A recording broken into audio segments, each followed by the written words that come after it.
Let's beat it, man. I don't like it up here. What, are you scared of heights? I don't know. After what happened to Johnny Gobbs. Hey, look, man, Johnny Gobbs got ripped and took a walk off a roof, all right? No big loss. No, man. That ain't what I heard at all.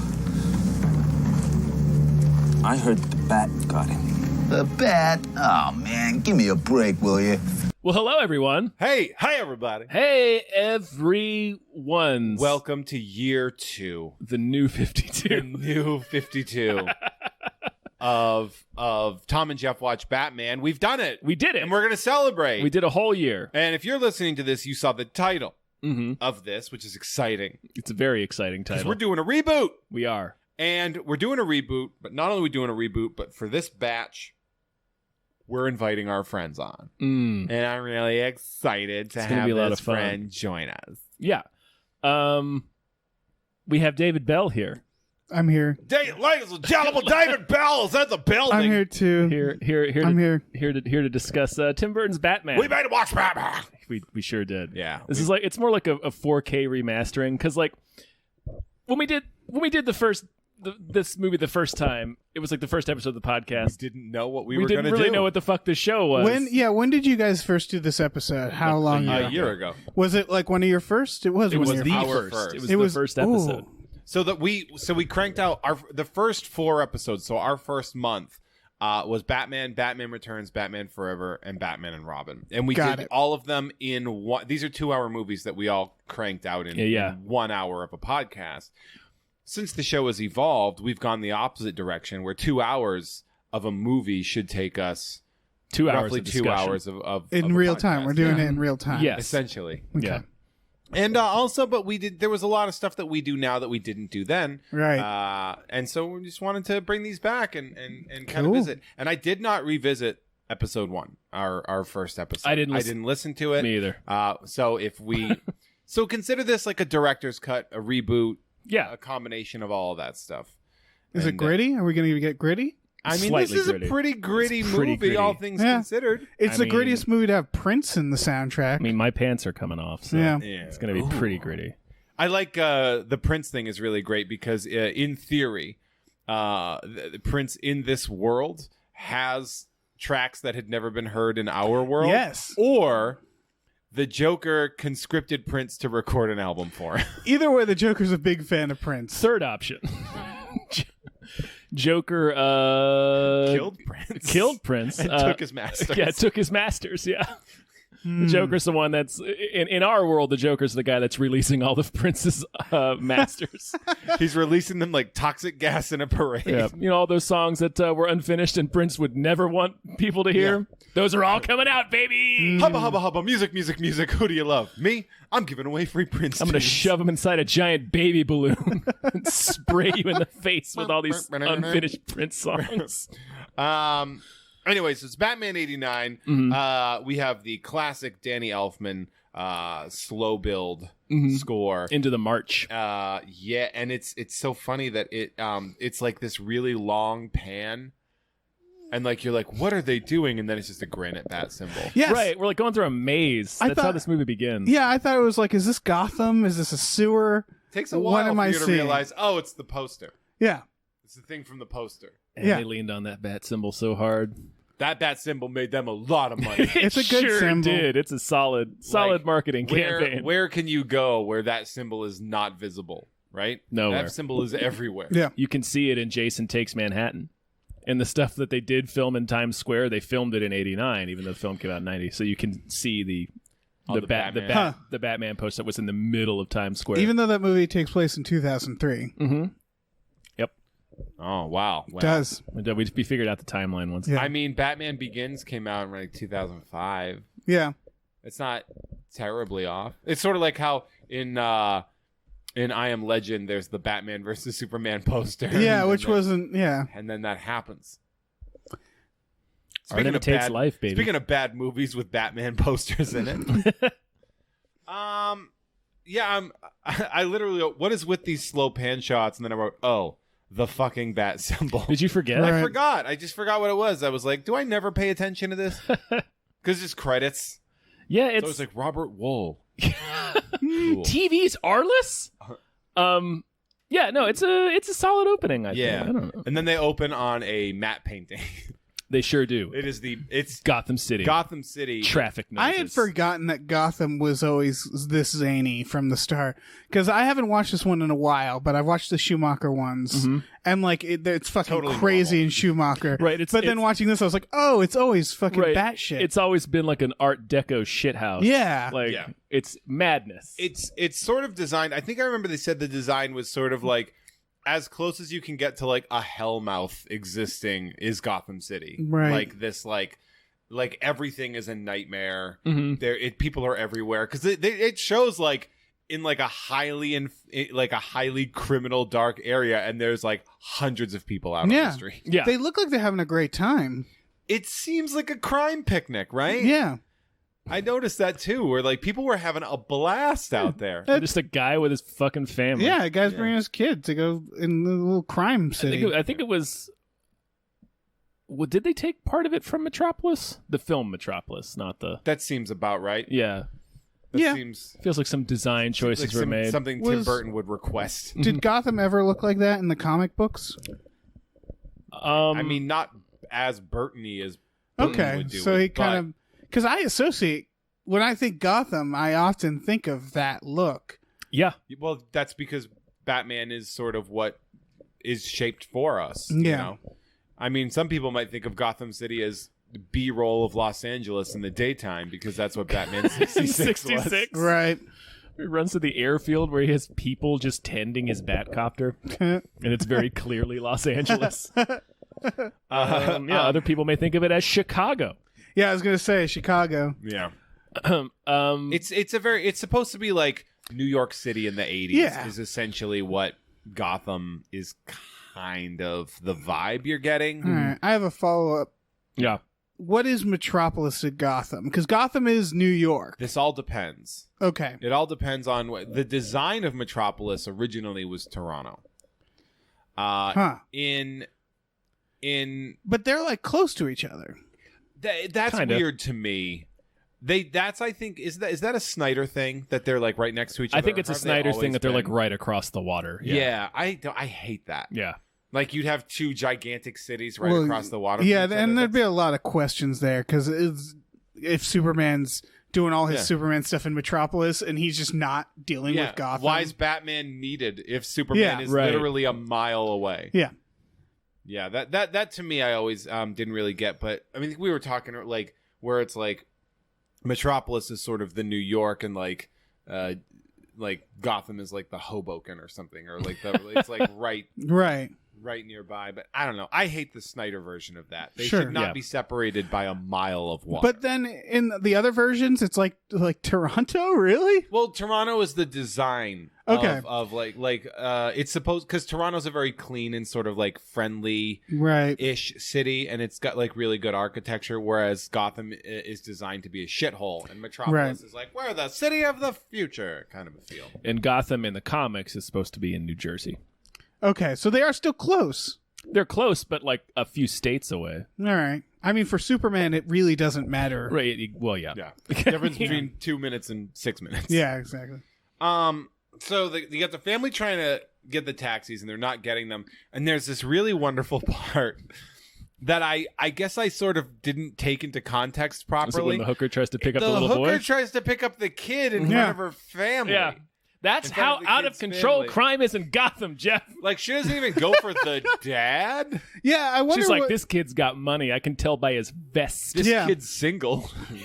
yeah, what was the best case scenario she was imagining? Yeah. If the dad was just like, oh, thank you. Yeah, we've been looking for a prostitute. I've been looking for somebody to fuck my son. Yeah. And This is- what That's luck. why we're you here. are. This Yeah. is why we came here. Yeah. Yeah. This is I'm the gonna whole be- purpose of this I'm trip. gonna be honest. Why else would we be walking around Yeah. Holding the map like what are we, marks? Come on. Like, in shitty Times Square? are you a cop? You have to tell us if you're a cop. But yeah, she's just the hi honey to the child, and just the decision to add that scene is just such a bold opening that Tim Burton's just like, have the lady try to fuck the child Yeah. for Well, that- dollars. That does very quickly establish what a shithole Gotham is, I guess. Yeah. Yeah. There's casual pedophilia on the street. Just just a latent example of the wonders of Gotham. They go down this alley, and there's a faced Pepsi can. There is a Pepsi can in there that is literally faced to show the logo, as if the marketing team, when they were doing product placement, were like, you know where we should put a Pepsi can? I bet we could get a sweet deal from Pepsi. And then they didn't. They got their deal with Coke. The murder Really? alley. Yeah. Oh, maybe that's why. Yeah, that's Because gotta they put be it in the why. murder alley. That's some good anti-marketing right With there. some crying nun. Look, man, that alley... There's a lot going on in that alley. That alley is just a circus. How do you have... can I get a Coke in the murder alley? Our Pepsi products. Pepsi products. That's what we serve here. Can I get a Coke with this mugging? We have Sierra Mist and Pepsi. Those monsters.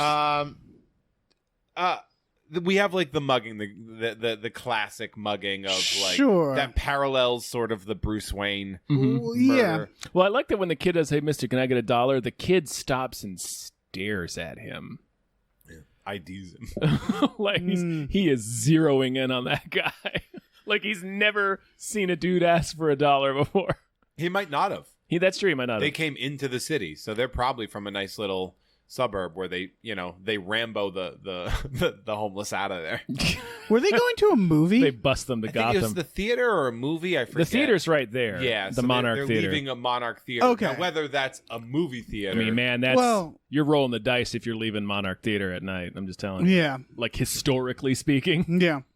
Yeah, there's your parents might get shot. That's all I'm saying. There's an interesting part to this because they have there's the mugging and they go to the roof.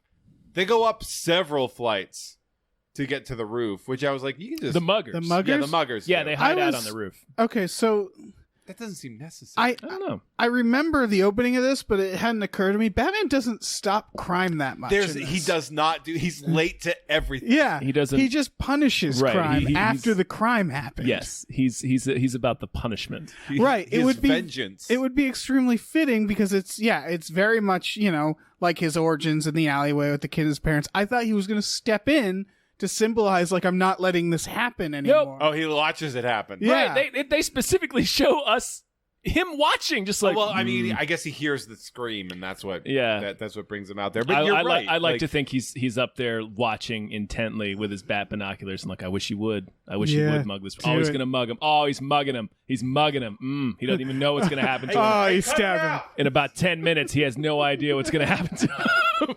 And then the It's idea, like coming down the stairs.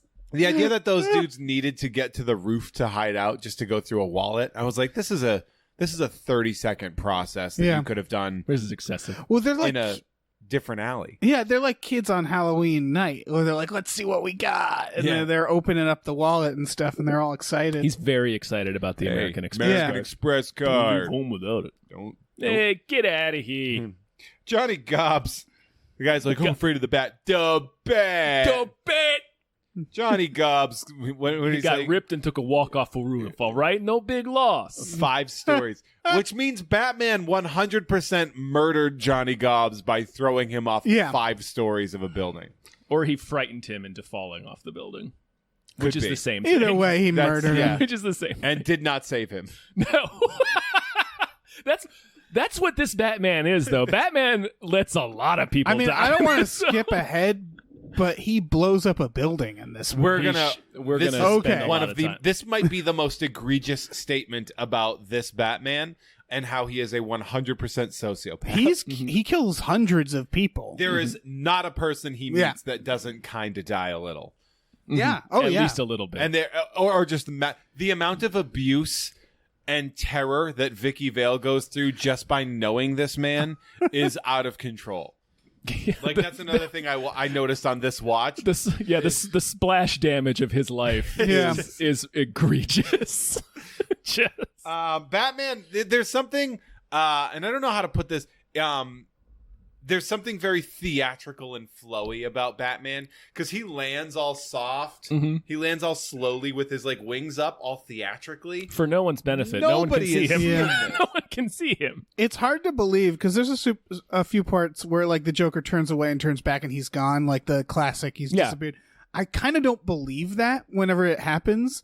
Because he's very awkward. Like when he flies in, it's the costume, you can kind of see him coming for like a minute, just like arms out, slowly flying in like a hang glider. So he doesn't break his shins when he lands. Yeah, and so he's landing all theatrically after not having prevented a crime. Nope. Yep. So we can kick some guy and paralyze him, and then speak bad to another one. That guy. When it cuts to like Eckhart and the cops loading that guy into an ambulance, like what we presume could be like an hour later. We don't know. Yeah. That guy still can't move. Who Batman kicked the shit out of him. He's paralyzed. He's 100% paralyzed. Did someone call the cops? I assume the mom must have called the cops. Okay. Or that other guy called for an ambulance. Yeah. Because, My friend's dying. Yeah. Because they're up on a roof. Batman lands all theatrically. They shoot him, and he flails to the ground hilariously, like unnecessarily. And then I think he's playing up his own myth, but it is funny how ragdoll he goes when he falls down. But then he gets back up and does like the wing thing. Yeah. And everyone's just like, it's like he's a chorus girl. Like he's very like getting him up there and kind of like zhuzhing it. Listen, man, he practiced all that choreography for a reason. He studied with the masters. He did. Just seeing Bruce Wayne in Vegas, learning how to do a chorus line. I mean, I think this is something we've gone over in the animated series episodes, but it will never. I guess I sort of took it for granted as a kid, but like, and I understand like the theatricality of it. They're like, oh shit, we fucking shot this guy, and he's got right back up. And they're talking about him in the beginning, like that guy's like, no, he drinks blood, like he's like a monster. It's like he's very clearly a man in a suit. It's like, you can see his skin mouth. You can see his fucking shoot him in face the mouth. Yeah, she could right in his mouth. Like that's not anything.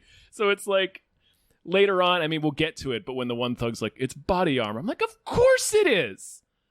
Yeah.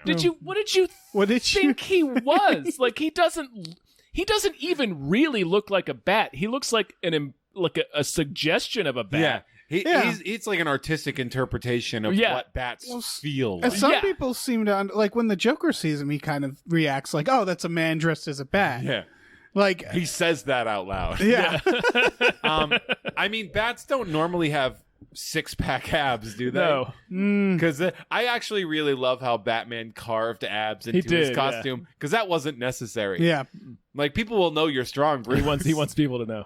He wants people to see it. I liked how, I mean, the Nolan Batmans, they still kind of do that, but they try to make it look tactical, like it's supposed to make sense somehow. Yeah, because it's like, no, that's flex. It's like, no, it's still fucking, still abs.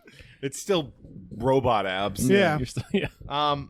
Like, it's so funny when he does the whole, like, I want you to tell your friends, like... Yeah, I can guarantee that's going to happen. Yeah. Like, there's no way I won't tell people about to do this. That. And then he just goes, I'm Batman. And he throws the guy. And it's like, how does that guy not kind of laugh a little bit about that whole thing?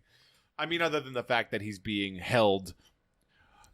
Batman's got some strong core strength to hold a man. Batman is deceptively strong. Yeah. Because he's a good 5'6". Yeah, like Michael Keaton is not a tall man. I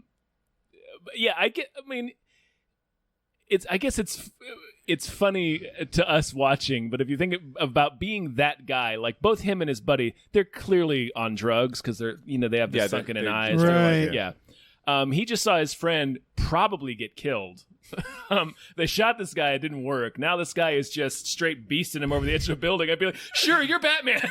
You are whoever you tell me you are. Right. Now I'm thinking about it, I might not tell people that happened because it's kind of embarrassing. Like in the context of our world, like if a guy dressed as a bat came out of nowhere and started wailing on me and like won the fight. Beat your ass. Yeah. I don't know if I would want people to know that happened to me. The other thing is Batman seems to think this dude has a strong social circle. Right. Like how many people does he think this guy has in his LinkedIn profile? Does he work for the news?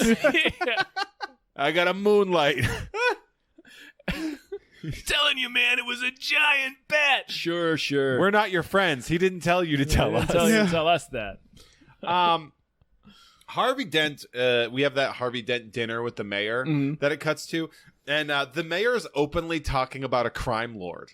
Yeah. And I find it fascinating that, like, it's on the books that he's a known crime lord. Grissom. Yeah, we talked about this a little bit with Thorne during the animated series, because I guess it's just one of those situations like Al Capone where it's like we fucking know he's dirty, but like we know he's a crime boss, but we can't get him on anything.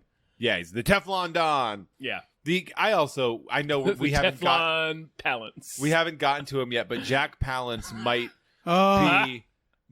have seen how Jack was doing the joke and be like, well, I have to overact that. Yeah. Because he is so out of control in this. Which it makes it even funnier later on when Jack Nicholson does a Jack Palance impression to Bob the Goon. Jack Palance crawled so Christopher Walken could run. Jack Palance is the most bizarre casting in this.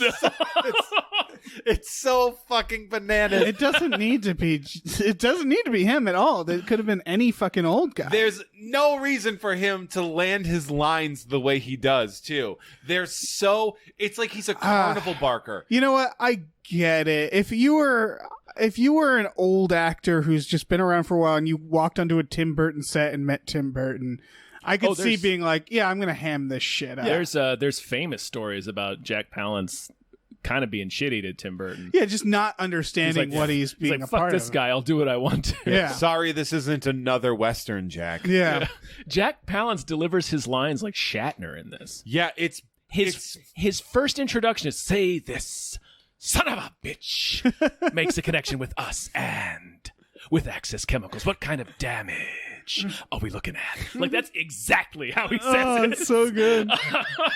That is Shatner. There are a lot of very televised statements about specific criminals in this. I know. It's like every time, like conversational television. It's not like every time the mayor's on TV, he's talking about a specific crime boss. Well, yeah, and then eventually the Joker just taps in and it's just like, "Hi, it's my show now." Yeah, it's you're time. talking. My ears were burning. Yeah. I can't imagine being a citizen of Gotham just casually watching like It's exhausting. TV for like a week. Like, okay, now it's this guy. All right, like What fucking guy is this? Is this the question mark guy? it didn't. No, it's the clown guy. Oh, it's the clown guy. Yeah, Clown because guy's the worst guy. in returns, He's the worst. in returns, fucking Penguin does the same thing, right? Of just like He runs for mayor. yeah, it's like whole fucking these villains have like PR departments in this version. He literally does Yeah. in Batman Returns. Like a big Yeah. plot point. Anybody in it's Jan Hooks, isn't it?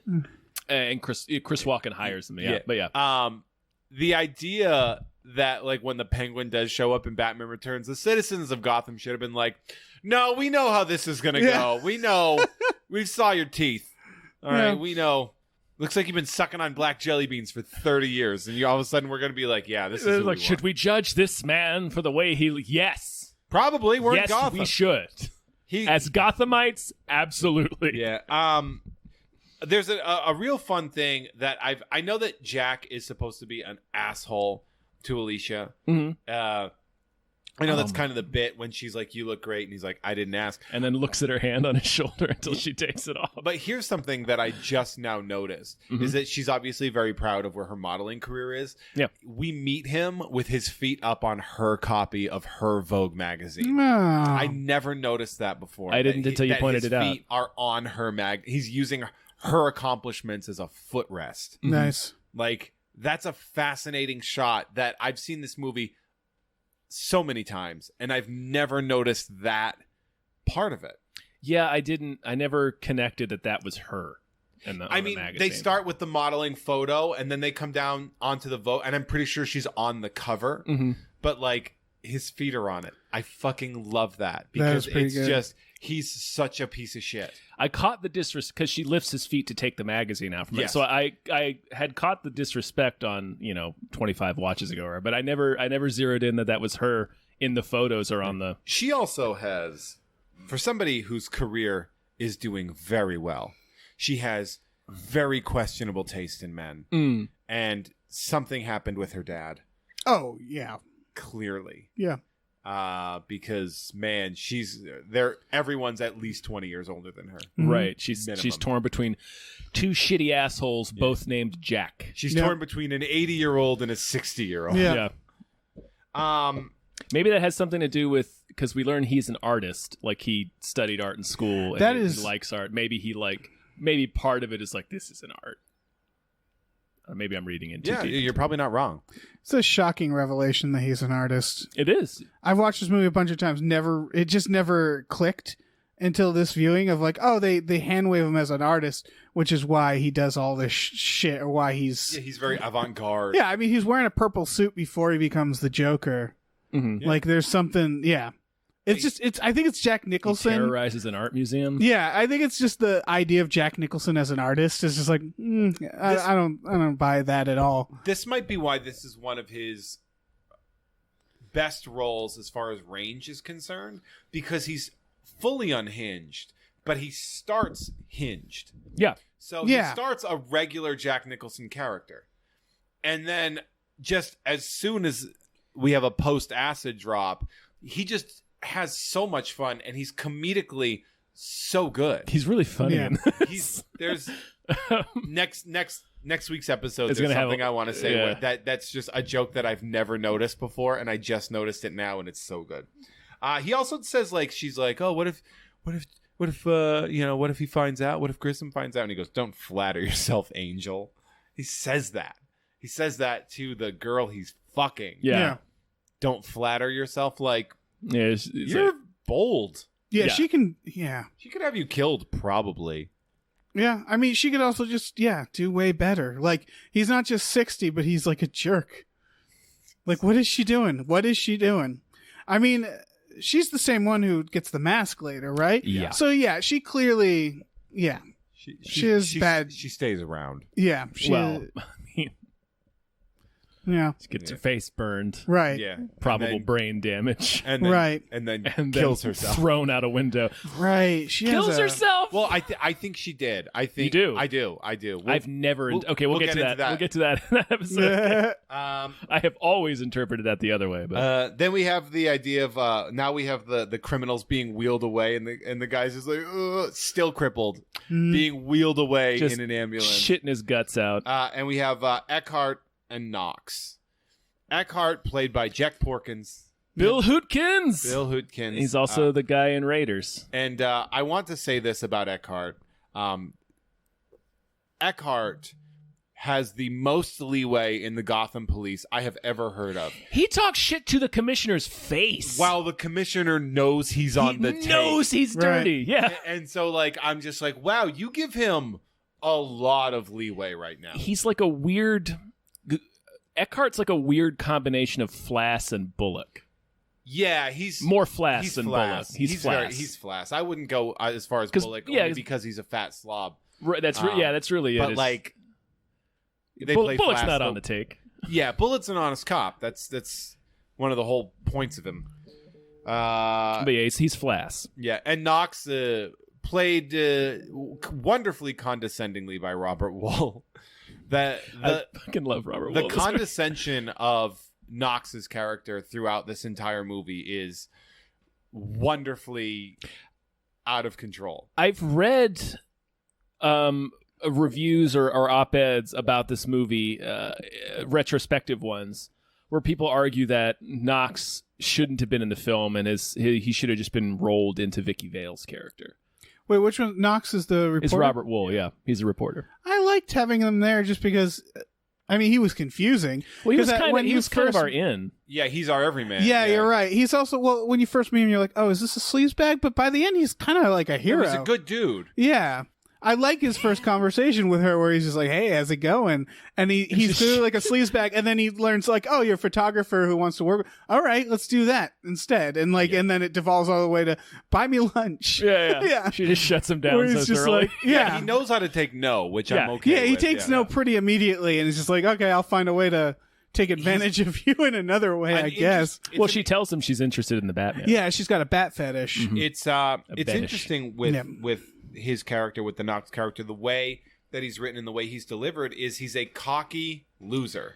Yeah. And that's an interesting choice to have as your everyman, is a guy who is the butt of all the jokes, who everybody he meets puts him down, and yet he still has like a bravado to him. Because he knows he's right. Where he talks shit to Bruce Wayne and Wayne Manor after knowing he's Bruce Wayne. Yeah, he recovers from that because they do the thing where they're like talking about him and they don't realize he's right there. He recovers immediately because I feel like he's just been in this situation a lot where he's just accidentally insulted people to their faces. Oh yeah, and then Bruce hits him with, give Knox a grant. Yeah. That's solid. It's like it's the ultimate pushing someone's dick in the dirt is they're shitty to you, so you give them money. Yeah. Fucking a grant. Knox is sort of interviewing Eckhart, and he's like, 8 sightings in a month. He's like, there's not some bat creature. Don't be printing this in your newspaper, Knox. It'll ruin your already worthless reputation. And then the guy walks by, he's like, it's a giant bat, man. There's a bat, man. It's like, well, that guy sure seems to think he got his ass kicked by a bat. Yeah. Oh shit! And then so he flicks the cigar at Knox, and then just walks over to collect his bribe. Walks around the corner to meet Jack and Bob the Goon for his bribe. How about a little composure? Yeah. There are dozens of police nearby, and a reporter right there that you just kind of assaulted. Yeah. He might be following you, right? I mean, they're within like earshot of the cops. Yeah. I never realized how much of a through line Harvey Dent is in this movie. I keep forgetting that because I thought he was just there and then forgotten about. But Dent is like the problem, like because that's what Jack is talking to Eckhart about. He's like, you got to take care of this Dent guy. Yeah. And it's I forget every time that Harvey Dent is this like kind of like he's the catalyst, invisible linchpin kind of thing. Yeah. It's the whole reason that Jack gets sent to that bogus mission at Axis. Yeah. And we got you ain't got no future, Jack. You're an A1 nut boy and Grissom knows it. He shoves him and Bob shows his first ride or die. Bob colors. is... Let's give it up for Bob the Goon. Bob the Goon. Bob the Goon Oh, yeah. is, without a doubt, a all-star first ballot in the Henchman Hall of Fame. He really is. He is. If you look up Stickman, in the dictionary, it's just a drawing of Bob the Goon. He even goes out like a classic henchman would.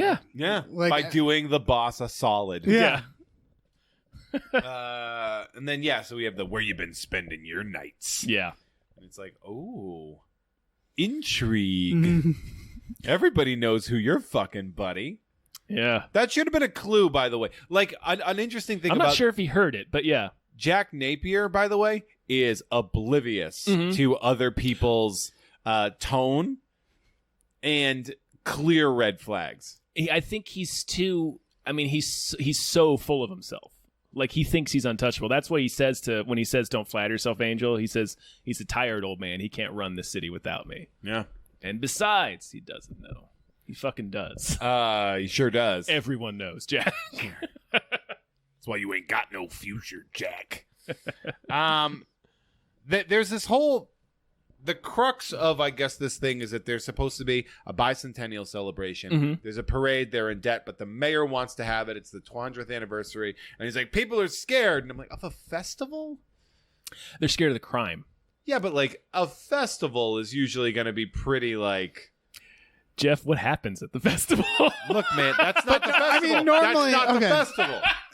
No, I get it. Normally, if you're a criminal, you're not going to go to the festival to do crimes. Right, because all the cops are there. Yeah, you'll go where the festival isn't to do and then crimes. you do crimes. Yeah. Thank you. There you go. Remember, that's not the festival. That's what makes the Joker fucking Right, ahead of the curve, because he's like, what if we did crimes as the festival? Yeah. What if it's a festival of doom? Yeah. And so we have Knox showing up, and just everyone at the newspaper's like, hey, fuckstick, you're a piece of shit. Yeah, that guy's a real piece of shit. Everybody dunks on him. The guy that was supposed to be a Bob Kane cameo, but it is a Bob Kane drawing. Yes. Yeah. So theoretically. does Bob... It's signed by Bob It's signed Kane. by Bob Kane. So that he guy was exists... supposed to be Bob Kane, Right. but he was so fucking old even at this point. Well, is that guy playing Bob Kane? I Does guess. Bob Kane Yeah. exist in this universe? Yes. And so he drew that and that's signed it Bob Kane. That's what Batman, when he invented Batman, that's what Batman is to Bob. In their universe, Batman is a literal bat wearing a tiny pinstripe suit. Wearing a zoot suit. Because it's weird that he signed it if it's just like a note to mock someone with, like to give it a signature. He spent a lot of time. Yeah, it feels like he he mockingly made that, and he's like, you know what? I'm fucking proud of this, and like signed it. He's the editorial newspaper cartoonist. So he's like, you know what? It's habit. I got to put this out there. Yeah. What if, you know what? This is my copyright right here. Yeah. But it's funny because Bob Kane probably didn't draw that. Oh shit! Bob Kane really? famously did not draw Bob Kane's artists. He also paid his shadow artists very well. Oh. But Bob Kane is one of comics history's ghouls. Wait, can I pay people to draw for me and say I did it? It's your Jim contract. Davis does it. Yeah. But he the first cartoons he did. Oh yeah, Jim Lee does. Like I can't just start doing that. You could can I? theoretically do that. A lot of artists Have and a lot of writers do the same thing. Right. They have studios. It would just be I'd love to be found out as that kind of hack of like, you can't even draw, can you? There's a lot like there have not been even people that have done that. Wow. Like there was a story at Comic-Cons of this dude named Rob Granito who was essentially just light boxing other people's work and claiming it was theirs. Fucking hell. Oof. And he got called out, and it was this massive thing where he claimed weird things like that he'd worked on like Calvin and Hobbes with Bill Watterson and stuff. Real quick for our listeners, light boxing is tracing. Oh yeah.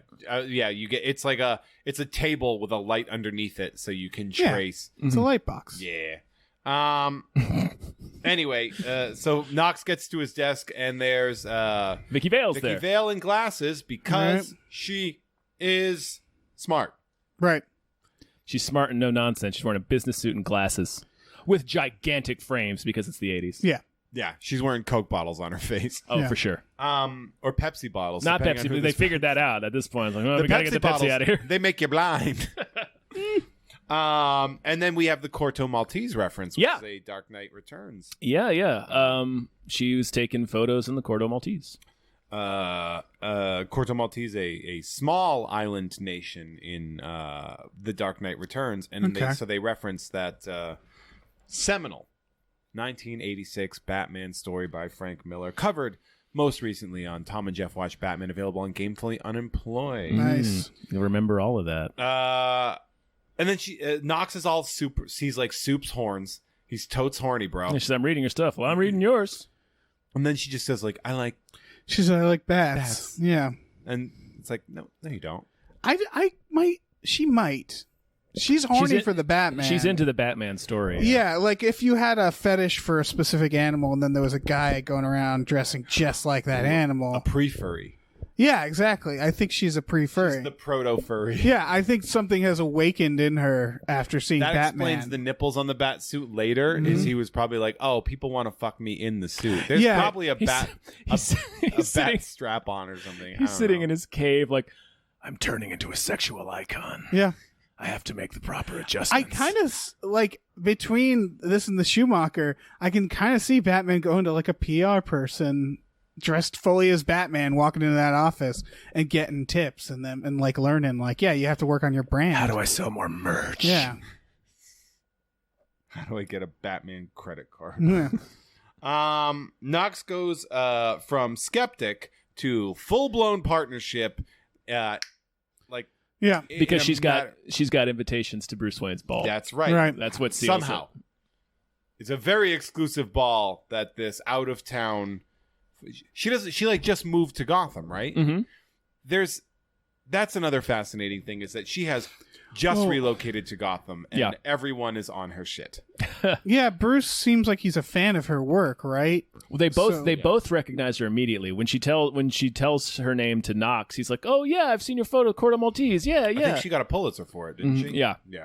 So like, she was covering it for Time. Mm-hmm. Yeah. So I feel like Bruce must have looked her up and been like, I want her at my ball. Maybe. Yeah. That's excellent points. I mean, he seemed to know who she was. It's a weird thing for people to be into, which is like war photographers, but... Well, I mean, combat zone journalism.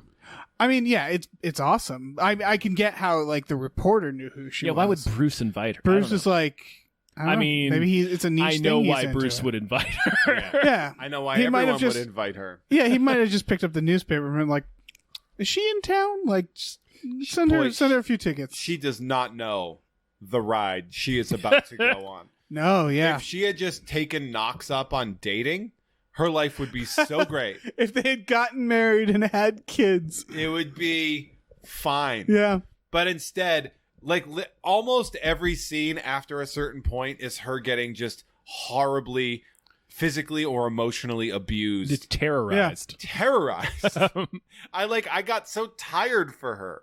Like later on in the movie, I saw there was like she went through like 5 things in 8 seconds, and I was just like, oh my god, this poor woman. Yeah. That's I don't know what scene you're about. Yeah. So then we get Grissom, and his acting is just so over the top. I love it. I love it so love much. it so hard. Jack's got his purple suit on with a red tie. Yeah.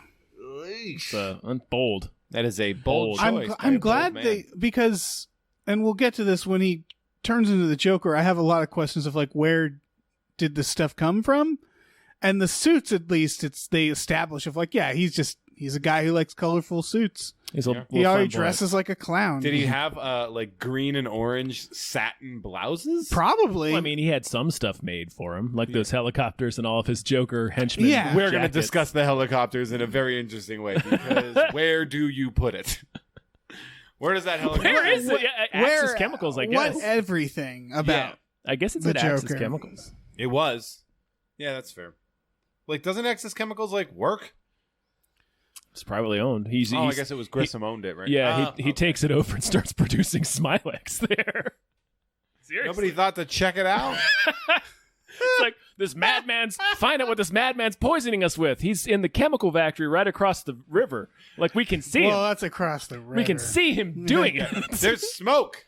There's smoke coming out of Axis Chemicals. There's a big helicopter on top of it with his face on the Now side. listen, we know who owns Axis Chemicals. Oh God! So Jack's like, "Oh, you're gonna, toss it, claim corporate espionage." He goes, "Excellent, Jack. I want you to head that personally. I mean, he's so Shatner. It's like, Jack, that's just in fact. It's just like, that's the way to go. In fact, I want you to lead this operation. I need personally someone I can trust. You are my number one guy. And don't forget your lucky deck." Yeah, and then he just like destroys the lucky He deck. crushes it. Like he creases the cards. Like, bro, I can't play with these cards anymore. That should have been Jack's been like, I think something's up. Yeah, I'm pretty sure this guy wants me dead. Also, doesn't his lucky Joker card have a bullet hole through it? The reason for that is because when you buy decks of cards from casinos, they drill holes through them so they can't be reused or planted in the casino. So you can't sneak an ace and do that. So they drill holes in them. It's a hole punch, I think, right? I mean, well, they usually. I think they go like through a the small whole drill. They go through the whole. Oh, deck. okay. Yeah, I've gotten them before, and like even the pack that it comes in will have a hole in it, so they're not doing anything precision. God damn. Yeah. It's hardcore. Yeah, it's there. It was DIY. I like. We'll get to that, but that's a really fucked up thing to do to someone's lucky deck, man. I mean, it's not intentional. It's just because Jack Palance is a fucking old bastard who's like, now kind of like Tim Burton's like, okay, now kind of do like the shoot, just kind of shoot it into his hat. Okay, I got it, and then just crashes the fucking Yeah, deck. it's like he's trying to juice it. Don't forget a nice glass of cod juice. Then he leaves, and then Grissom picks up the phone and goes, extremely Grissom voice, "Police department, get me Lieutenant Eckhart." And they should be like, "That's not how you get officers, sir. Yeah. How about please?" And then we have Bruce Wayne's casino night, Yes. which, sure, why not? I never understood why casinos are this classy thing that people like to pretend is classy. I don't understand what a casino night is because people do win money, right? Is the idea is you go to it and it's like a weird charity. Permits, as long as there's like charity benefits from it. Okay, so you can go and like make your own little casino. Everybody goes and wins money or lose money, but it doesn't go toward the charity or anything. I assume. I think the house, whatever Bruce takes. Okay, but that's fucked up. Then imagine winning a bunch of money at like charity roulette. Like, yeah, in your face, dying kids. Like you're taking money away from the charity by winning. And that's another thing too. Whenever you see people winning 50-50 raffles, and everyone's like, "Give the money back," and it's like, "Fuck you, fuck man. you." Yeah, I won money. I get it, but like, yeah, something like that, but where it's like it depends on how good you do. If you're winning in blackjack and like gambling a lot, like I don't know, it seems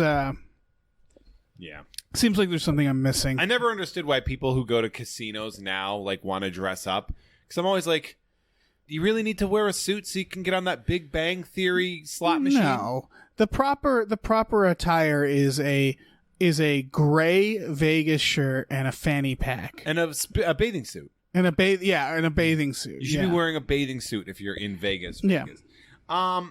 Knox shows how uncouth he is by tipping Alfred, and Alfred's like, "Thanks," but like that was nice of him. Yeah, he's fine. I think Alfred was the jerk there. Where like I get the joke is that he's out of his element, but I mean Alfred isn't mean to him, I guess, but he gives this look of like he's so fucking outraged by that happening, and it's like, what else would you do? Sorry, someone was nice. Yeah. And then Alfred flirts with Vicky Vale. He thinks Knox is an asshole, and then flirts with Vicky Vale. Alfred fucks. Alfred fucked. And Bruce Wayne's alone, by the way. At Bruce Wayne's event, he's just alone. Nobody's mobbing him. Yeah. Does it though? Like, wouldn't people want to be? Well, some people don't even like. I mean, know who he is. Vicky and Knox don't know who he is. Like they don't know him on sight. It seems like he's keeping quiet. He also doesn't want to be. His introduction to Vicky Vale is him lying to her face. Yeah. Also, when I wrote this in the notes because it baffled me. Her trying to get his attention. It's a baffling sequence where she taps on his back and then he like he keeps going back and forth like wiggling. Like it takes like a good like second. Oh, he keeps looking over talking to you like I'd be like he keeps looking over the wrong shoulder. Yeah. It's just like I don't know. They're trying to be awkward, but they're like, you know why he looked over the wrong shoulder a couple times? Because he's used to turning his whole body and to be able to see anything. Yes. Oh, that's true. He just turns full body. Why do you do that? Why do you rotate like a tank? I got kicked by a giant bat. Fused my vertebrae. I have limited mobility in my neck. Also, Knox is like interviewing everybody, and that's he's trying to get a quote on Batman from like the mayor and Commissioner Gordon and Harvey Dent. And it's just like, calm down, Knox. This is why you weren't invited. Yeah. And then Gordon is called about Axis, and they're like, "Who's in charge?" And he goes, "Eckhart." And he goes, "Oh no!" And it's oh my God, let's go. And it's like he knows Eckhart is on the take. Why do you let that guy do anything? He just gets to do whatever he wants. He must be someone's kid. Like he just gets to do whatever he wants. And then they go into the armory looking for Gordon to see where he went. Mm-hmm. And they're like, I bet he went into this double-doored room with all the lights off. Mm-hmm. With all these armored mannequins. Yeah. What the fuck was happening in that room? Were those historical armors? Because they looked... Yeah. I think they were supposed to. I don't even know if they are. Well, they're supposed to be. That's what we're... Yeah. Like the gas mask guy with all the tubes coming off. Don't know what that is. Like, it reminded me of... these are all villains he's vanquished. Yeah, it reminded me of in the first ever Star Trek Next Generation episode where Q is like disguising himself of different soldiers from throughout time, and they do like future wars, and they're like weird shit like that. Like it just looked like someone had made up wars for these outfits. Who was he? He must be king of the Wicker people. Yeah. Yeah, what was that? Yeah, Knox is not wrong. That's a weird... That is a nothing costume. Yeah. And then I wonder where that's from. And then Bruce comes. He's like, "It's Japanese." It's also clearly Japanese. Yeah. And they're like, "How do you know?" He goes, I bought it in Japan. Yeah. And it's like, well, I bought a lot of Chinese stuff in America, so That's true. because you bought it in Japan doesn't Are these Ninja Turtle toys Chinese? Maybe technically. I mean, yeah, they're made there. Or Taiwanese. But I mean, I can buy British stuff at a pub in Santa Monica. That's you know? true. Like, All right, he could have just been at a mall in Japan. I mean, it's. and he saw it and it was in like a fetish store. Oh, he bought it from the Sharper Image in Japan. Yeah. Sure. they look at an Xbox and wonder where that's from. He's like, it's Japanese. Yeah. How do you know? I bought it in Japan. Yeah. Is that how that works? And then we have like the give Knox a grant thing after. Yeah, and then we After- see his. Yeah, Alfred's like, Commissioner Gordon left, sir. Was compelled to leave up very unexpectedly, sir. Perhaps the other way. You're Batman, sir. Go down the bat slide, sir. Fun fact, Alfred, zero chill about Bruce being Batman throughout this entire movie. Okay, He's like, go ahead. Oh, sorry. The Nolan Batman Alfred is like, I can't watch you do this anymore. This one, he walks in, he's like, hey, Batman, get to work. Yeah, It's like something's happening. He's tossing him the rock like he's a globetrotter. Yeah. man. Yeah. He's just doing all sorts of behind the back Alfred's passes into it. of information. He's in his twilight years. He's living vicariously. Yeah, through he's this. like, look, I know I'm in your will. You got to get dying soon. There and then so it cuts back as they're looking in the mirror. Maybe he should call himself Bruce Wayne. And there are several camcorders recording Yes. from behind there. You ever get a lot of people in this room, Bruce? Yeah, but the other part of that is like, how many tapes do you have? I kind of get it because I assume the different cameras are like different. Like some of them like do like night vision and some sense one heat. rotates. I know that. Yeah, but like, why in that room? Is it in every room? Is it in all the rooms? Because it's fucked up if it is. Yeah, because it means they have like every room has like an extra closet that just is filled with cameras. Yeah, He's and like the eventually Chuck Berry of yeah. And someone would realize there's like giant mirrors in Just every room. filming people pee. Mm. in like infrared and shit. Yeah. Like, it's funny because there's also a part of this where Bruce is literally watching a scene from Batman. The Yeah. movie. Yep. Who's Wait, filming really? that? Yeah, when he's watching his security tape later, Oh, it's like, yeah, who's filming yeah, this? yeah. You're just watching the exact scene. Why we do saw. movies do that? Every know. They all movie do it. does They all that. do it. Yeah, you And didn't it's have another like- take you could have shown this view from? Yeah, like how much are you saving by doing that? It feels like I don't know. Especially in something like this where they're like it's not superimposed in there. It's like he's probably on set watching the footage. It doesn't matter. It just bugs the crap out of me. Then we cut to Eckhart talking to leather cops. They're lot of just leather like cops. the Demolition Man cops. Yeah, they sure are. And he just goes, shoot to kill. Shoot to kill. You know what I mean. So we're a hit squad. All right. Shoot. Okay, first off, those cops very on board. Yeah. Second off, what else could that mean, Eckhart? Yeah. There's no way Right. to misconstrue that message. You Oh, shoot to kill. Thought you meant shoot to kill the rest of his plans for the evening. Yeah, or like killing it, like just shooting to do a real Shoot good to job. kill. Yeah. Yeah. Yeah. Shoot for the moon. Yeah. You know what I mean. I also like that they left 4 folders in the safe. Yeah. There's just 4 folders Just left to, in. just to say fuck you. Just Just couple of errant receipts that don't matter. I would have been like, oh no, we got to get these folders out of here. I wouldn't immediately be like, we've been set up. I'd have been like, oh, this is not as much information as I expected. I thought we had a whole lot more information in here. That seems. I mean, It's pretty bare bones. seems like but- we didn't need to send all these people to get that. But I'm glad we got it. Seems like maybe Yeah, I don't there's- know, one of us could have There's done like this. 15 people at Yeah, that there's a safe. lot of mobsters sent to All dressed in- steal some information from this building. Why did this is offset? Why do they wear fedoras? Why do mobsters wear fedoras? Is it for sun protection? No, it was just the style in the 40s, and so it became the style all in wearing that it. period of time during the height of organized crime. So it just has become an inseparable image with organized criminals. All right, fine, Yeah. fine. It's so we have Eckhart. Gordon comes in. He's like, I'm in charge of here, not Grissom. And he Eckhart's lit- like, and then Eckhart walks away, and Gordon's just like, yeah, let him go. how much leeway does this guy get? Yeah. Like, is he your nephew? Yeah, he's got to be someone's kid. Is he like Sherlock Holmes, where like we're not seeing what a gifted detective he is? Like, is he back at the station just solving all the crimes? Right, he's nailing every other case except for the stuff he's getting paid not to. The case of the A1 nut boy. Yeah. He even treats his own death with indifference and like he's indignity. Like he's got better things to do than get murdered. I think he's holding a Polish sausage in his hand. Like he's just such a slob in his death. Also, these cops, the leather cops, do not care what chemicals they're being splashed by. No, they're shooting very cavalierly. A lot of gunfighting in this dangerous chemical plant. This chemical plant is filled with errant bullets. Which is weird because there's a lot of hazardous materials. Mm-hmm. It is a hazmat playland. Mm-hmm. It's not a very good chemical plant. No, a lot of OSHA violations. Yes. Yeah, that's Gotham's move right there. Yeah, that's a real guts. A lot of bubbling vats. Real Gotham flex.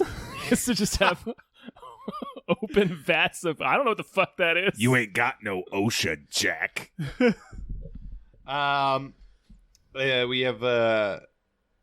We have like all these chemicals, and it's like Bruce shows up, Batman shows up, and surprises Jack surprises Jack. Mm-hmm. And Tom puts it so perfectly, which is that Jack Napier has been given a lot of information to process in a very short amount of time. In about 1 second. That there is a man dressed as a bat. Yeah. He is in front of my face. Yeah. And he has easily hoisted me off of my feet. Yeah. And is holding me still in the air. Like a baby. And his response is so perfect. Okay, he just says Jesus. Yeah. He goes, Jesus. So good. And now, so good. It would be a real shock to anyone. I'm surprised that isn't every time Batman's in the room of just like, Jesus. Shit. Doesn't matter how many times you see him. Even if you know him, you're just like, I keep forgetting that you're you. Right, well, even knowing that he's a man in a bat costume, it's still like one of the most unsettling sudden appearances if you're on the subway and a man in a bat costume is behind you, you're like, shit. Even like, I'm surprised in later when Commissioner Gordon's like having conversation with him, we're halfway through, he doesn't just go, God, I'm sorry, this is just fucking crazy. Just like, I'm sorry, I need a moment. This is really testing me, man. God. This is really testing me. I got on the force like 30 years ago, and this was not on the docket. I have had to change my entire perspective on crime. But there's also a hench highlight, which is that Bob the Goon has managed to sneak his way down past legions of leather-clad murder cops. And Batman. Right. To point blank put a gun to Jim Gordon's head. Mm-hmm. He fucking solid snakes his way down there. Yeah. He's in the little cardboard box. Yeah. Bob the Goon, MVP. Bob the Goon, I'm sorry, but without Bob, the Joker is not succeeding at pretty much anything. Oh, yeah. Mm-hmm. He should get a raise minimum. He would have gotten his legs broken by Batman and not dropped into a vat of acid had it not been for Bob. Yeah, and then put him down, let him go, or I'll do Gordon. Yeah. All sexy like. Mm-hmm. So Bruce puts him down. He goes, nice outfit. He turns around and tries to shoot him. On him, and he's gone. So he shoots Eckhart because Jack's like, I gotta kill someone. Fucking Eckhart, I'm sick of you. Also, you clearly dimed me out. Yeah. You are a bad dude, and I don't like you anymore. You're not in the group. Then we have the Joker scene. It's the Ricochet scene. I view it differently every time, whether it's glass that hits his face or the bullet it could that be goes through. But the scarring is it's so weirdly invisible. Like you can see when he's hanging that there's like blood on the side of his face. Yeah. And it kind of looks gnarly. Yeah. It's gnarly. But at the same time, when you see Jack later, it's very smooth unless they added. Well, we'll get meat to it, Yeah. I assume. But that surgeon is a maniac. Like that surgeon. Yeah. He does the best he can with what he has. Does The he best though? you do is can make a leering clown face. I don't want to jump ahead, but the surgeon's surprised to see what the results are, which makes me think he was just like on ketamine the whole time and was coming out of it like, oh my God, that's what I did? Like, I think the smile is the thing he wasn't expecting. yeah. And I think that's a byproduct of the... I think what he did was fix the wound. And the chemicals did the rest. Okay. I think. Okay. I have a lot of questions about what was the chemicals. Yeah. Batman is surrounded by cops, and he drops like a half-ass smoke This bomb. is my favorite. And then takes off visibly. They Yes. see him, and he makes a spaceship sound when he Yeah. goes up. What? That was the funniest fucking thing. What is the point of the smoke bomb? What is the point of that smoke bomb? I guess confusion to get people. It's to conceal what he's doing. But they see it. Everybody sees it. We all see what happens. They He don't. puts down the smoke bomb, and then we see him go zzz into You the. can see him Yeah. going up Like- through the smoke. I'm Yeah, saying they're like, he's- there he's- he goes. They don't. He's concealing his gun. So it's like a magician, like Yeah. he's doing a levitation Yeah. act. Because I would know that he had, because a real bat wouldn't need a smoke bomb, you know? Like, he is They clearly. actually have smoke bombs. Oh, okay. It's natural, Bats yeah. carry bandoliers full of smoke bombs. I love the idea that he's trying to preserve an illusion as a man clearly dressed like a bat. As like a he's crazy trying- person, a very crazy person. Yeah, like he's trying to convince us that he is in fact a Batman that is flying around. Yeah. By throwing a smoke bomb Yep. to conceal that he's obviously ziplining into Yeah. the ceiling. Very slowly. Yeah, very slowly.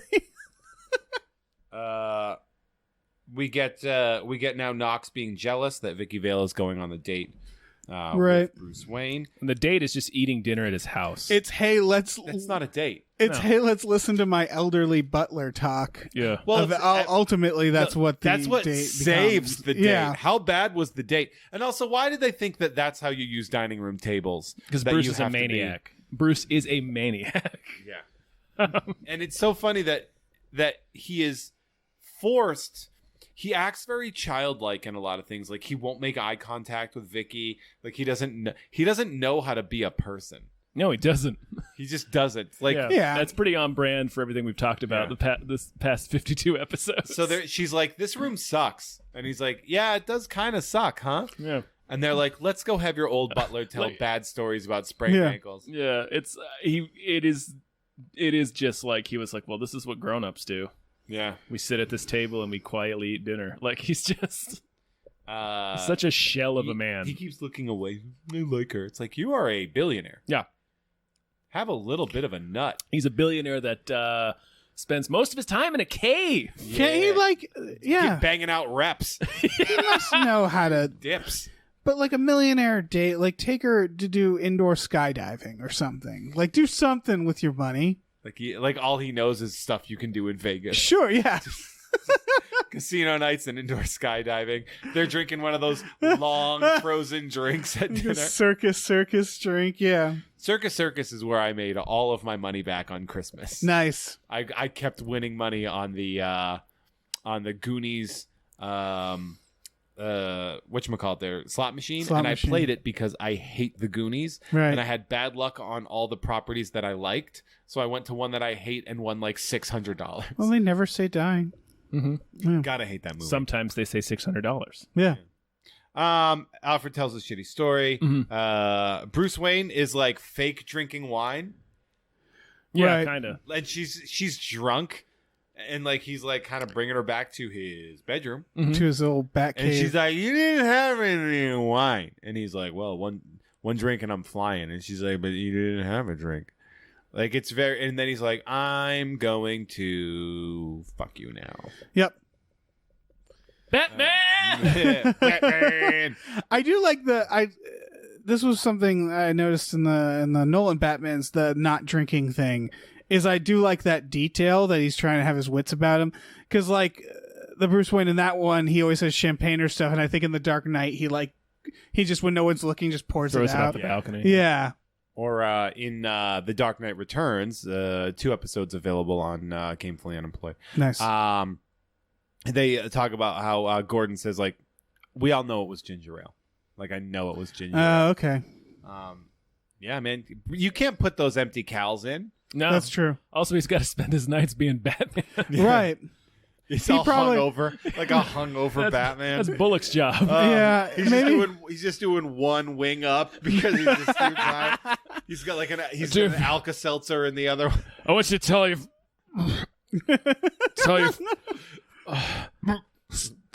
tell your fucking friends about Just do Batman. whatever. Just do whatever. I don't care. A drunk bat. A giant drunk bat. That would be scarier as a criminal if Batman was visibly drunk. He's driving the Batmobile, smashing into shit. Just drunk driving the Batmobile. Oh, God. That's how Axis Chemicals gets blown up. Yeah. I'm coming for you, Joker. Hey, Bobby. I know your name is Bobby. Tell your friends that I'm coming for them. He just hits the fucking the jet booster straight to a wall. He shoots the fucking grappling hook at that one thug, but hits him right in the eye. Oh man! He's just dragging him. He's flopping behind the back. Oh man! I meant to get your lapel. Shit, dude. I'm sorry. Don't tell anybody that I did this. Think he's gonna be okay? He's fucking dead. Twitching. He's moving. That's a twitch. It's a spasm. No, he's moving. No, he's moving. I'm gonna take off. Throws a smoke bomb. Shoots the fucking grappling hook. It ricochets down. Hits a cop. Oh man, I'm gonna need that. Shit, I'm gonna need that bombs. back. Hold on. It's like slowly winding it back in. It goes in, but it's manual. Yeah. So Vicky Vale's kisses. We have the surgery scene, mirror, and it's like, hey man, I know you're like a back alley surgeon, but you might want to clean that shit up. Yeah. Right. This, Like you can be professional. No, that guy, at I feel like least he run could, some water over he these could things. afford a better surgeon, right? See what I have to work with. I think he sort of crawled out of a chemical bin. So I don't know if he was like, I got to go to the ER. It feels like he's still in the chemical plant. Like he just went upstairs in the chemical plant. Yeah. And like Go the to my janitor office. was like, yeah, I'm a surgeon. Steps over drunk Batman. Yeah. That's actually, you might not be wrong, actually. He might have gotten out and then called Their mob, Called a guy, their yeah. mob doctor. the yeah. mob. Okay. All right. That all makes 100% All right. sense. 100%. Sweet. Ah! That's pretty sweet. Then we have Vicky kissing Bruce on the stairs, and then we have the Grissom Joker scene, which is Oh, an yeah. Oscar-worthy scene. It's pretty great. Maybe we can cut a deal. Oh, he's like, okay. Well, he also goes, go ahead. Oh, no, I just have a lot of questions about Joker. Okay. What Is he? What happened? Like, is the chemicals made him clown colored? Yes. Really? Yes. Yes. Okay. What are those? What is going on in that chemical? That's a Don't clown. know. It's clown spray. It's They're clown making spray. clown spray. Okay. It's clown. It's extract of clown. Okay. Clown X. It's clown. It's 100% ground clown. Okay. That's a powdered clown. Okay. Pure clown. Freeze dried and rehydrated clown. Because again, I feel like it's just all. Just fucking clown juice. Just juicing clowns. I feel like it's all like. I honestly think the surgeon, after he runs out laughing, the surgeon talks to himself like, "Man, that's like the third clown I've made this week." Like, it makes keeps more making sense that clowns. it's a surgeon who's just like, Stop making clowns. yeah, like I guess stop blacking out and making clowns. It's just it looks normal to him, but he Yeah. just keeps making clowns everywhere. There is a consistent idea of why don't more people leave? Like there should be more people leaving the scene here. Oh yeah. Oh yeah. And he goes, "That's you, Sugar Bumps." And it's like nobody has that as a nickname. Hmm. And then the Joker shows up and Fucking shoots his ass. your life. He's like, "I've been dead already." Found it liberating. The murder is hilarious. The shooting, yeah. Oh yeah. like how he's just having and he's so untethered now. It's so much fun. Yeah. Yeah, it's an all-time classic scene. Yeah. It's the Joker It's reveal. great. It's so good. And then we have Vicky Vale waking up at 3:30 until like, Bruce is doing the gravity boots. Well, he's brooding first. She's like, oh, she's curled into him first, and he's just brooding. Right. And then she wakes up later at 3:30 in the morning to him squeaking in his gravity boots, and it's like, Bruce, you don't need to do that for the bat thing. That's a loud, intrusive exercise you're doing while your friend's asleep in the bed. I don't think he's exercising. I think that's how he sleeps. Maybe. I think that's how Tim Burton's like. Wouldn't it be a gas if that's how he like could only be comfortable? If he slept upside down. Also, he may have legitimately forgotten she was there. Yeah. Yeah, he is he's not one to pay attention to Vicky Vale. No. We have the Joker sits down at the desk, and there's the paper that says "Winged Freak terrorizes city." Terrorizes. He goes, "Wicked freak." Yeah, he goes, "Freak terrorizes." Wait till they get a load of me. Gives him a real idea, and then he starts making I weird forget noises. this part. Where afterwards, he just goes, "Whoop!" Yeah, he just starts making noises, and that's so much better that he delivers this amazing caliber line. That was like, I think that was a trailer line, wasn't it? I'm sure it was. And then afterwards, just him going, "Whoop!" Yeah, whoop. Like just fucking around to nobody, to a dead body. He's entertaining himself. Yeah, I like that he also like is entertaining dead bodies a lot in this. Oh, he does. Yeah, he has a conversation with one. Yeah, with a smoldering skeleton. Mm-hmm. Vicky Vale wakes up immediately insanely clingy. Yeah, like they wrote her as the clingiest character. She's like, "Let's have lunch today," and he's like, "Sure." He goes, "Wait, no, I can't." She spends the rest of the movie stalking him. Yeah, I've got a business. I've got a business thing. She's like, "Okay, well, later today," and it's like, he's got a business thing. He's a billionaire. You got to give him some let him work room. Yeah. a day. Yeah. Let him work a day. Yeah, and he didn't know this was going to happen. This came out of nowhere. Oh, no, it was a date. Never mind. Yeah, it was a date. Yeah. It was a date in terms of Bruce is like, okay, what do I do that's fun? And he just was like, what can we do in my house? Ooh, they had like a Tuesday date. Or a Wednesday. A Wednesday? Yeah. Weeknight date where he let this woman get drunk on a weeknight and sleep over. Yep. While he's keeping her up at 3:30 making squeaky swinging sounds like on gravity jackass. boots. He's fucking rude. He is. He's not used to being around people. He does not. Bruce doesn't know how to lie. No, he tells a very bad lie. Yeah. And then Alfred blows up his spot immediately. Yes. Bad wingman. And it's like, dude, you cover for him as Batman. Right. You cover up him being Batman. Use the skills you've developed that if somebody tells you a thing that you're not immediately privy to, just be like, all right. Yeah. Right. Yes. See you when we get back from where we're going. Because we're going to a thing. He also would just be like, oh, maybe this is something I wasn't informed about. That he's just decided. Yeah. Or he could have just said, he could have gotten a phone call. Oh, I don't go. I'm a butler. Yeah. I don't go to the business meetings. I am a housekeeper. I Right. buttle. I butt the situation. I love Joker and his little beret. Mm-hmm. When Drinking champagne. When he's drinking champagne. When Alicia comes home. Yep. Oh, yeah. And that's a fun beat. She passes out and he just goes, just keeps drinking. He's having a nice He's celebrating. evening, yeah. So were all those clothes Grissom's? Or did he go home and get that robe and beret? I think he might have brought a backpack with him. Yeah. I mean, I don't know where he gets most of the things he gets from here on. Because he has the joke buzzer, he has... That's a fascinating form of technology that we're about to see. Okay, yeah. Because that is an internalized heat source that doesn't heat up It's upon amazing. impact. Like, to create heat while being insulated from heat on one side in such a small thing. Did he just have that? I guess. I was working on that earlier just in case I turn into an evil clown. Right. So we have the mob meeting. Yes. And this is just one of those things where they have to remind you, organized crime is still what this is about. Because you kind of forget about it. Mm-hmm. Like the organized crime really takes a distant... Once the Joker shows up.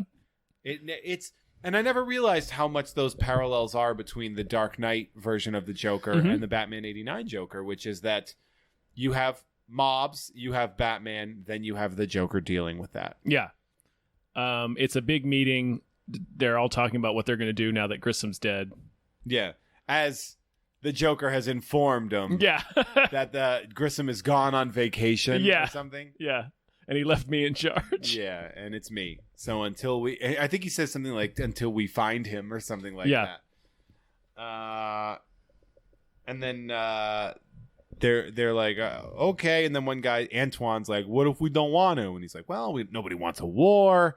We'll just shake hands and say goodbye. And then the Joker, exhibiting his fantastic grip strength, murders Antoine with a internalized heat source. Well, if it's an electric current, which it's supposed to be, I guess, they always tell you to test if something's electric by touching it with the back of your hand. You don't grab it, because if you start getting electrocuted, it seizes up. Yes. So... Right, but all right, wouldn't the Joker also get electrocuted? Unless his glove is insulated. Rubber glove. Okay.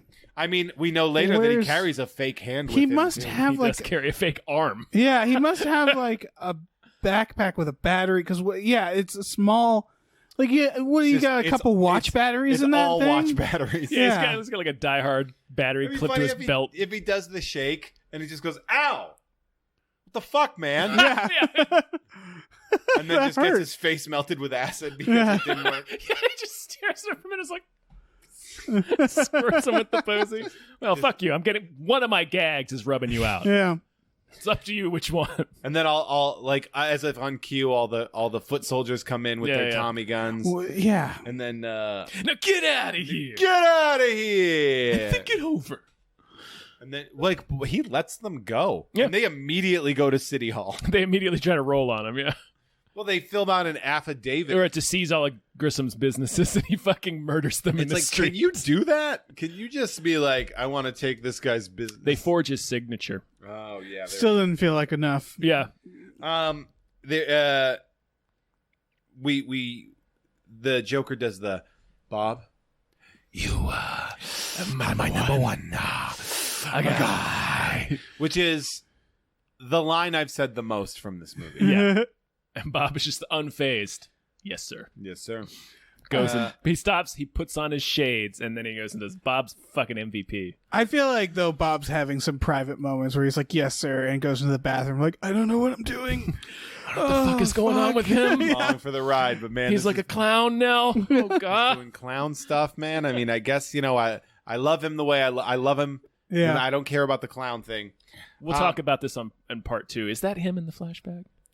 I keep thinking it. I keep thinking it is. Yeah, we'll have to discuss he's that. Ride or die. He is ride or die. IMDb does not place him as young Bob, but he's I believe he's other mugger in that situation. But he's either way. I like that Joker is talking to Antoine's charred corpse. Yep. And he goes grease him, grease him now. Oh, you are a vicious bastard. I'm glad you're dead. There's a fun bit where he's like reacting like mock shock to the things that he's hearing Antoine say. That's very funny. He's just like doing super mime shit. Yeah, it's great. Vicky starts Gotham stalking in '89. Her stalking tour where she gets his file from Knox. Tails Bruce, who is supposed at this point he's just a guy who's too busy that day. Yeah, and she's like, I wonder what the fuck's his deal. And like, just how can he be too busy for me? Yeah, it's like I'm Kim Basinger. Yeah, it's true. Everyone wants to fuck me. She tails Bruce, and he somehow doesn't notice her shitty Corolla. He's Batman. He doesn't notice he's being followed. He does the rose drop, and like she's there. And she picks the roses back up. Like, it's really tasteless. Yeah. Knox is the press conference with the mob press conference. Yeah. Right. And then Miss Grissom asked me it's a personal favor to handle his affairs until he returns. You guys must have been close. We were very close. Did you do a little time together as kids? Yeah, you do some time together as children. And I'm just like, is that really a thing? The affidavit? They could just I don't know. Crime guys or like the other crime guy said we can do his crimes. Here you go. I mean, current administration. Also, there that place is like a light bulb for mimes. Like, so many people aren't mimes. Noticing how many mimes have showed up. These mimes are really closing I want in. to talk about that first mime because that's clearly a guy who doesn't know how to be a mime. Right? They're all bad mimes. He's doing a couple of them are okay, but the first guy's doing the mime is all right. Yeah, the first guy's doing the robot. Like the first guy comes in just doing the loudly. robot. Just doing the robot. Loudly. And yeah, he's, and it's clunking around. So this is just thugs that Yes. Joker was like, be mimes, and like there must have been a few of them where like, I don't know what the fuck that is. And then I like that some of them are really good at it. Exactly. I feel like those Now's are the the time ones. to shine. Those 2 years at Juilliard paying off. Yeah. Baby. I feel like those are the ones who are like, well, we could also dress like clowns, like suggesting Maybe it. we're doing a whole clown. Yeah. thing. But I like that And there's then some you of them could- who are and then clearly boss, bad at it. Boss, you could be like king of the mimes. Like a mime mayor. You could wear little tails on your coat. You're like a top hat. You look really sharp, boss. You know what? Cover your red lips with white and make small little hot red lips, like a little hot on your mouth. It's like classic theater. Also, there's a lot of Joker gets away with he's very brazen. Yeah, Like, I think that's why it works. He throws a dart in a dude's fucking neck. And not He's enough also happens surrounded by after that. half a dozen Tommy gun thugs. Yeah, so. and Bruce is like, that's fucking Jack Napier. Like He gets shot. he gets shot. He gets yeah. shot in the arm, but it looks like it goes through without blood. Yeah, Yeah, So I think it's just like a bullet nicked him. goes right through got his the fucking. big 80s coat. Yeah, he's got a big 80s overcoat. that was That's both- Steve Martin in Planes, Trains, and Automobiles coat. Yeah, that was badass, but also not because he doesn't notice he's getting shot because he's too busy being in awe of what's happening. So it's like it shows how badass. Like I don't know if it shows how badass Batman is. The idea that he doesn't think to duck when they're shooting. I'm sure he would have ducked had the bullet been on a trajectory to hit him. How would have he Superman? known? I don't know because he's Batman. It just He's a feels fucking like ninja. it feels like he he's is so walking blind into a It hailstorm. feels of like bullets. he's the prince seeing Cinderella for the first time, being like, "Who is this man?" Like he's so enamored with the Joker in that moment that he doesn't notice a bullet whizzing by. That's what it seemed like to me. Yeah, it's Because he wasn't going to do anything. Like he wasn't like going to start shit. Yeah. He was just like, "What is going on?" And he walks up to the window. Yeah. And he stares, and I'm like, dude, they have guns. And then Napier just the Joker Waves just, at him. Waves at him. Yeah. Bye. And then so then he leaves and Bruce is like, I know I dropped that motherfucker into acid. yeah. Then the news is just talking about Batman, and the Joker is fucking livid. I would be after that display. Which TV is this one? The boxing glove. Okay. boxing He glove. burns through some TVs Yeah. in this. I mean, because you are on my number 6 television. Boxing glove to the TV. This town needs an enema. And then Bruce is like, Jack Napier is still alive. And then it cuts to Vicky Vale developing photos of Bruce Wayne just standing there. Yep. Where's that go on the wall? Don't know Vic? Yeah. what clues she's planning on gleaning from those photographs. What's the plan? Yeah, I don't know. She's going to cut out the eyes. She does get splashed in a lot Burn 'em of with cigarettes. Yeah. She does She's get gonna- splashed by a lot of lunacy in this film, but she's also a maniac Yeah. herself. She's gonna cut him out and tape herself in photographs. Yeah, this with whole him. movie is an exercise in birds of a feather flocking together. I think there's something wrong in Gotham, like in the pollution. Well, they have or a the big they have water. a big chemical plant Yeah. right there, On the harbor. just emptying into the and water. I think it's gotten worse and worse, especially like the Schumachers and stuff. Batman and Robin should have ended with the government coming in, like FEMA showing up and being like, "Okay, this has gone out of hand." that's why all the statues get crazier and crazier. Yeah, where they're like, "Look, the rest of the Yeah. world's just regular." This whole city is neon. Yeah. Nobody thinks that's weird. What are you guys doing? Joker is then cutting atrocity photos. He's like making a collage. Yes, And then it turns out Bob is a fantastic little amateur photographer. he's really great. He's snapping like Getty Image style. Yeah, he's Yeah. Still some frames. great stuff. A lot of talent in his group. We learned that. We later learned that those are photos of him testing Smilax, right? I think so. Yeah. I'm not 100. Because they all have huge rictus grins on their I've faces. never noticed that, but that's an excellent. Yeah. Oh, I damn, Tom, that's an interesting thing to notice. yeah, it's like a little foreshadowing. Oh, good for him. Yeah, good for Joker. Joker sees Vicky Vale, does his stop the press. Who's that? Vicky Vale. From Bat Dance. And then he goes, yeah, right? Repeated. A lot. Sound It like makes many appearances in Bat Dance. And then he goes phone book because he wants to get her address, but she like just moved to Gotham. Yeah. So like, how new is that phone book? I don't know. Maybe it just. Also, I like that he's getting the phone book at Axis Chemicals, and is like picking it up and taking it inside. I like that there's a random chemist working in the poison. Mm-hmm. Ship 'em all. The news has the famous Candy Walker and Amanda Keeler death information where They're not going to comment on the fact. They refer to it as violent allergic reactions, and it's like, they look like clowns. Yeah, they look like clowns. They look like clowns. We going to mention that? Nope. We're going to move right past it. All right. Do their faces also turn white? No. No, I don't think so. Okay. I think he just... This is black and white photographs. Okay. Because in a second, what happens is the female anchor keels over from Smilex. Right. Laughing about all the people that have died. Yeah. And she didn't turn white. She just has the rictus grin. Okay. And it's such a terrifying...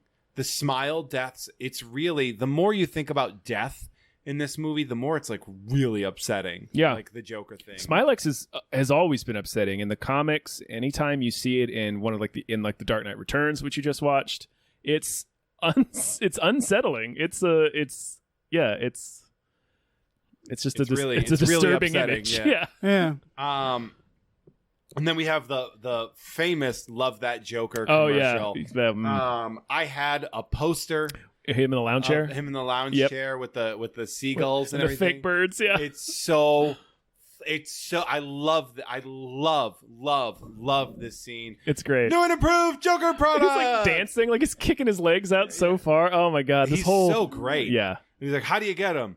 Well, chances are you got him already. Well, that's the gag. Chances are you bought him already. Like, it's so funny. He's been using brand X, and it says "Oh no" on the screen. Do we know who that guy is? Nope. Is he just a guy? I assume he's one of the Just some mobsters. guy. Okay, yeah, that's what I thought. That's Because they don't show back up. no. And then so Bruce is doing his research on Jack, and he's like, violent mood swings, highly intelligent, emotionally unstable, penchants for science, chemistry, and art. And then we see the news. It's like 13 kills by the Joker. It feels like those newsroom shoots must have been a little bit easier.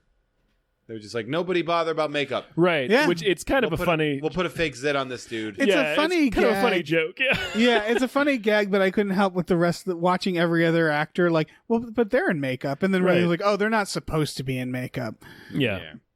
Like it cuts from that to like a scene of like the mayor and Harvey Dent Yeah, like, and going they're crazy, in and it's like makeup. Billy D's got tons of product in his Yeah. hair. Yeah. Like Look at my beautiful gel. I bought this months ago. There's You can no way s- the Joker showed up and did I this. to me. stockpile this in case of Armageddon. It's If just, I you- gotta look my best if you- even when the bombs drop. If you think old Harvey Dent just bought something with Smilex, guess you got another thing coming. Old Harvey Dent's been using the same tin of Dapper Dan for the past 26 years, baby. Hula. it's yeah. Billy D and Telly Savalas are the same voice. Their voice is exactly the same. it's the same voice. And one is just a beautiful suave man, and the other other is one a is bald just a troll. giant egg. He's Eggman. Vicky Voiles leaves the message that she's going to be late to the museum. It's like, Alfred, wait, I'm not meeting her today. Yes. Better put on the bat boots. Yep. Jerry Hall in the mask. Very upsetting.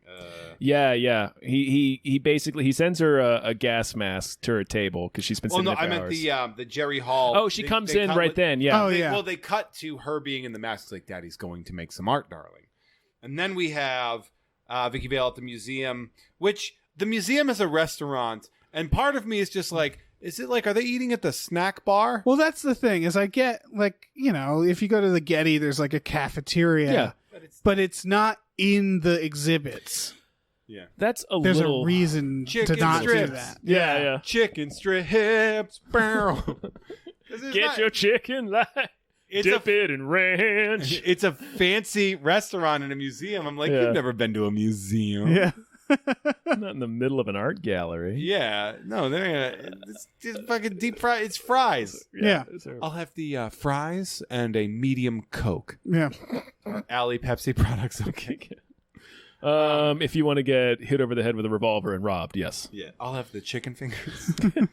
The gas hits after she gets the urgent. This disturbed me as a kid. All the people falling dead into their food. Dude, when I was a kid, my immediate reaction is they all passed out. Yeah, that's what I assumed. And Nope. Nope. Because when the woman passes out into the cake, she is eyes wide open. Yeah. The guy falls over the balcony. The Forks guy is the one where I'm just like, oh, poor Forks guy. He's just a busboy trying to fucking get through college. Right. Yeah. Everyone is dead. And then we have the gentleman.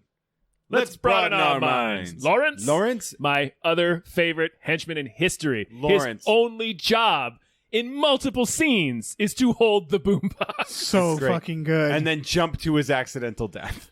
He does, doesn't he? Yeah. Oh, poor Lawrence. It's a perfect scene. Yeah. This is without a doubt one of my favorite scenes in this movie, but in a superhero movie. Yeah. It's also looking at Jack Nicholson's entire career, like it's one of those things that I just every time I see it, I don't believe it. Watching Jack Nicholson dressed as a clown dancing in a little parade to Prince. Yeah. It's just not something I can accept. Like my brain just rejects Shuts it down. And it's funny because all of and they're just destroying everything, and he's just having a blast. Yeah. And it almost seems like, and I know it can't be, like they could have been like, do whatever you want. Here's some paint. You know, they couldn't. Obviously, they couldn't. Right. It had to be planned. But and it looks so organic the way they do it. And the only piece they save is actually one of my favorite paintings of all time, which is Figure with Meat by Francis Bacon in 1954, based off of a photograph of Pope Innocent the, I believe, 10th. Figure with Meat by Francis Bacon? Mm-hmm. He, it's branding. It's good and branding.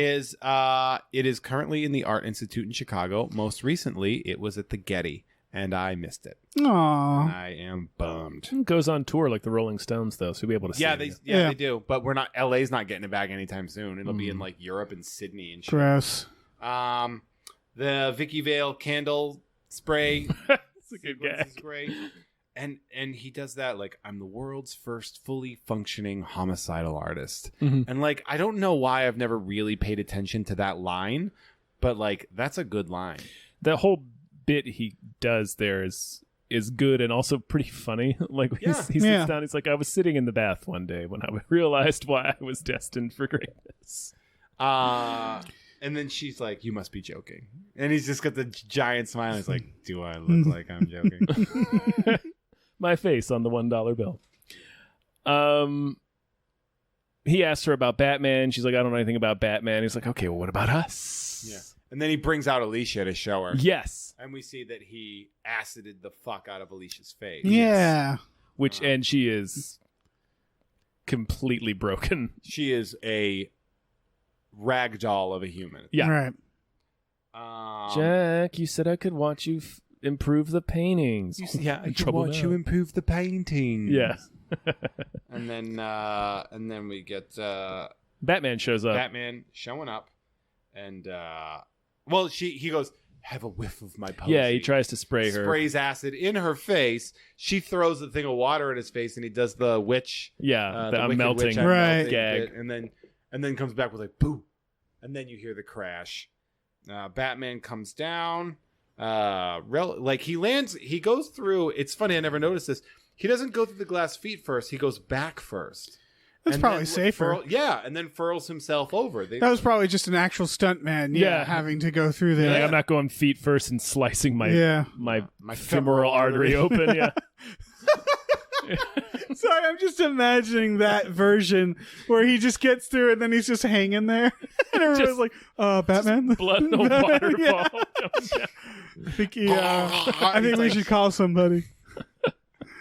Oh, I sliced my dick open. Oh, God. Oh, I sliced my groin. Oh, it's my dick. It's my dick. Guys, it's my dick. I forgot to put armor on the dick. Pick it up, guys. Pick it up. I can see it. I can see a piece of it. A piece of my dick fell off, you guys. Batman is a very dumb escape because he theatrically uses that like dual. He creates another zip line for himself. He does the zip line thing. But he could have just like hit Jack in the face a little bit with it, or killed Jack. I don't know. He could have a gun. And then we have he lazily flies over the henchmen that are just like pawing at him a little bit. One of them they kind of like half-heartedly try to grab. They're still in like party knives. mode. They do. Like just cut him a little, do something. They're still in party mode though. They're kind of like, oh no, boss, he got away. Yeah. He ruined our party. And then he kicks through the door, and we get the wonderful line. Yeah, where does he get those wonderful toys? And that's a sode. That's an episode. That's the nice. It's more than an episode. Yeah. Oh Jesus Christ! That is we're almost at the 2-hour mark, gentlemen. I mean, we're an hour 40 in. Welcome back to hour 2. Next week's episode, maybe not this long. Maybe we'll trim that down. A little. But that being said, thank you. Yeah, thank you guys so much for tuning in. And this is a free episode. It's a free episode. So if you enjoyed this really great discussion, you should check out Gamefully Unemployed's Patreon, where you can hear shows like Tom and Jeff Watch Batman, as well as Fox Mulder is a Maniac. That's true. That you two host. This is all true. Fantastic. What do you got to plug? Well, just that. You guys check out the Patreon if you haven't already. If you want to head on over, we have a store, tpublic.com/store, so it's Gamefully Unemployed. You can check out some sweet merch that we have, and if you go ahead and give us a review on iTunes. Yeah, or on Apple Podcasts. Or on Apple Podcasts. Yeah, do that thing. We're not iTunes. Oh, I guess because it's on. Work. It's they know what it means. It's dead, bro. iTunes is dead. It's dead. It's dead, and it's all shifted over to Apple Podcasts. Right. Speaking of podcasts, you can also hear Sideshow with Jeff May every second Friday. Every second Friday? That's not it. Every second Tuesday of the month? No. What the fuck? Oh my God! Every other Tuesday. Mint on Card is the second Friday there you go. of every month. You got that. Blast in the past. Fuck it, man. You find me on the internet. You know our @. Hey there, Jeffro. @Start the Machine. @Movie Hooligan. Find us, do our thing. I have to pee so bad. Let's go pee. All right. You go pee too, guys. Go pee at home. Bye. Bye. Say this son of a bitch makes a connection with us and with Axis Chemicals. What kind of damage are we looking at? Our artwork is produced by Justin Brown. You can follow him on Twitter at Justin T. Brown and find more of his artwork at artnessbyjustinbrown.com and justinbrown.info.